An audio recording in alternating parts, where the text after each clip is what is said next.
మరో 10 ఏళ్ళు చంద్రబాబే సీఎం. పాపం 2027 తర్వాత 2027 లోపు పవన్ కళ్యాణ్ చంద్రబాబు విడిపోవడం ఖాయం, రాసుకోండి పక్కా. పవన్ కళ్యాణ్ చంద్రబాబు నాయుడు ఇవాళ ఏదో బాగా కనబడుతుండొచ్చులే కానీ కరెక్ట్గా 2-2.5 ఏళ్లలో తెలుగుదేశం పార్టీ జనసేన విడిపోతుంది.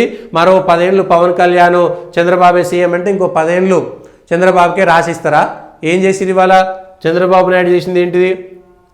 రాబోయే 5 ఏళ్లలో ఏపీ ఎకానమీ $1 ట్రిలియన్ చేరుకుంటుందట.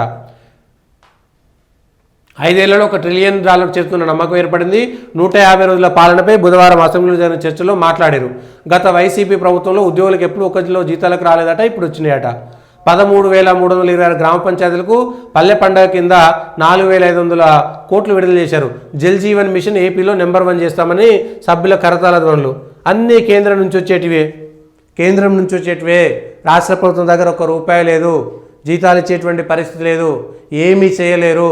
5 ఏళ్ళు 2014 నుంచి 19 దాకా నిజంగా పవన్ కళ్యాణ్ గారికి చంద్రబాబు పరిపాలన మీద అవగాహన తెచ్చుకోవాలంటే 2014 నుంచి 19 దాకా చంద్రబాబు నాయుడు పరిపాలన విధానాలు, జీవోలు, ఆయన పథకాలు, అమలు చేసినటువంటి విధానము, ఇచ్చినటువంటి హామీలు సమీక్ష చేసుకుంటే సరిపోతుంది.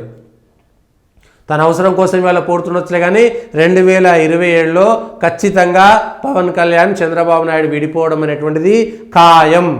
ఖచ్చితంగా రిఫ్ట్ వస్తుంది, ఖచ్చితంగా రిఫ్ట్ వస్తుంది. 2 పార్టీల మధ్యన తేడాలు వచ్చేస్తాయి. ఏదో 4 రోజులు కలిసి ఉంటున్నారని అనుకోవచ్చులే కానీ జరుగుతున్నటువంటి కింద